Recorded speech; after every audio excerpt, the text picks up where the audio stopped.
எங்க அப்பனுடைய கண் அசைந்தது, நாட்டிய கலைக்கு முத்திரைகள் விழுந்தது, அப்புறம் கால் அசைந்தது, கை அசைந்தது, தோல் அசை, இதுக்கெல்லாம் ஒரு முத்திரைன்னு சொல்லுவாங்க.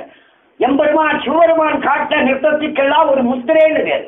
எங்க நம்பித்தானே யோக முத்திரையாக்கும் அபியாசம் செய்யற முத்திரைகள்லாம்.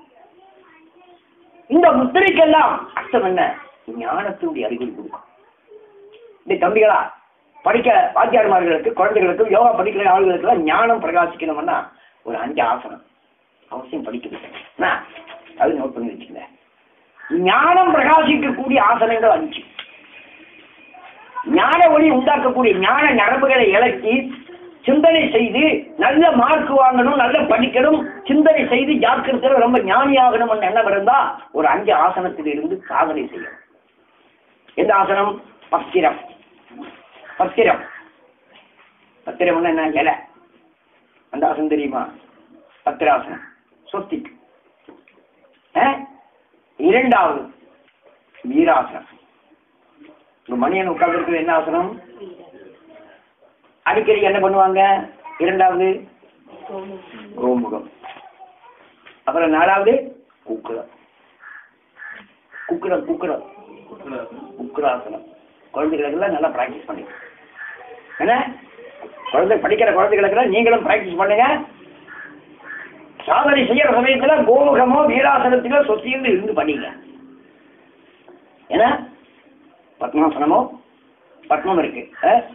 பத்திரம், வீரம், பத்மம், கோமுகம், குக்குரம், 5 ஆசனம். இது ஞான நாடிகளை இழக்கக்கூடிய, அறுவை பிரகாசிக்கக்கூடிய ஆசனங்கள் அப்படின்னு சித்தர்கள் எழுதி வச்சிருக்காங்க நம்ம அபியாசிகளுக்கு வேண்டி. சரிதா? இந்த மறக்கக்கூடாது. இது எந்த ஆசனக்காரருக்கும் தெரியாது. இது ஆதரவாச்சியார்களுக்கு தெரியாது. இந்தியாவில் வேர்ல்ட்லயே தெரியாது. சரிதா? இந்த ரகசியம் எப்படி கண்டுபிடிச்சிட பாரு, கிரகத்தில் இருக்கு நம்மகிட்ட. சரிதா? அதனுடைய ரகசியம் என்னன்னு கேட்டா, அரியன் எந்த ஆசனத்திலிருந்து சாதனை செய்கிறோம் நீங்க கவனிச்சிருக்கா? எந்த ஆசனத்துக்கு உட்கார்ந்துருவோம்? வீராசனத்துல, கோமுகத்துல. இதை விட்டு நான் மாற்றது உண்டா சார்? ஞானம்ங்கிறத பத்தி நான் ஏதாவது கேட்டுட்டுண்டா, படிச்சுட்டுண்டா?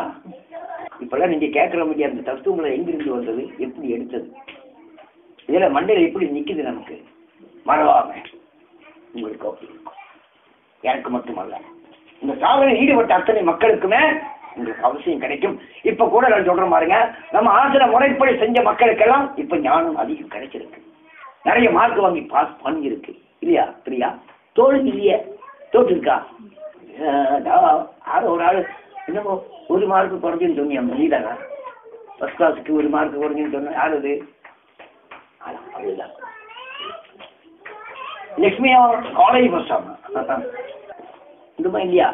இங்க பிராக்டிக்கலா நடக்கிறது சார். ஞானத்தில் தெரியும், ஞானிகளை உட்கார்ந்து இருக்கிறாங்க எல்லாருமே. அஜித்தெல்லாம் எங்க இருக்கு? டாக்டரேட் எடுத்துட்டு இருக்கு. அந்த ரஞ்சித் எங்க இருக்கு? அவர் டாக்டரேட் எடுத்துட்டு இருக்கு. பக்கனா எப்படி யோகா பண்ணுவாங்களா? எல்லா ஆசனமும் வாழைப்பழம் மாதிரி செய்யும். எல்லா யோகாசனமே வாழைப்பழம் மாதிரி உச்சி விரும்புவாங்க இந்த பசங்க எல்லாம். அப்ப நான் அடிக்கணுமே இந்த சமயத்தில் எத்தனை ஆசனங்கள் செய்யணும்னு கேட்டா டெய்லி என்ன 60 ஆசனம் டெய்லி பண்றது ஆளாக்கு அடிக்காத. அதெல்லாம் உங்களுக்கு தெரியாது.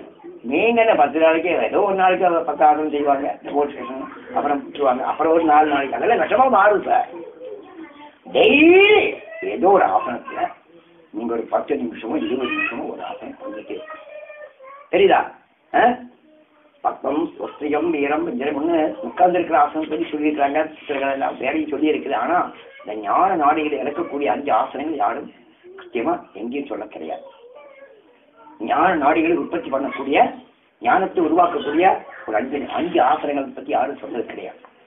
இப்ப நீங்க எழுதி வச்சாச்சு, அது நீங்க பிராக்டிஸ் பண்ணணும். என்ன குழந்தைகளுக்கெல்லாம் சின்ன வயசுல பத்மாசனத்தை போட்டு படிக்க வைக்கணும். சரிதா?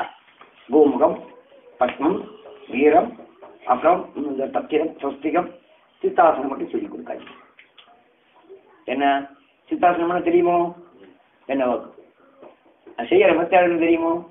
தெரியாது. நான் சொல்லி கொடுக்கவே கிடையாதுங்க, தெரியுமா? சித்தாசனம் உங்களுக்கு நான் சொல்லி கொடுக்கவே இல்லையா சார்? சொல்லி கொடுத்துருக்கா? அது நைஷ்டிக பிரம்மச்சாரி ஆகணும் என்கிற எண்ணம் இருக்கிறவங்க. சன்னியாசி. குடும்பாசூத்திரம் பண்றவாங்க, குழந்தை குட்டியெல்லாம் தலைக்கணும். அதுக்கு பேர் சித்தாசனம்னு சொல்லுவோம்.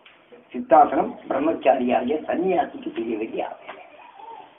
நம்ம நாடி வந்தவங்க எண்ணம் போல வேலை செய்யக்கூடிய ஆளுகள் தான். கர்மத்தில் ரொம்ப ஜாக்கிரதையா இருக்கணும். ஓகே.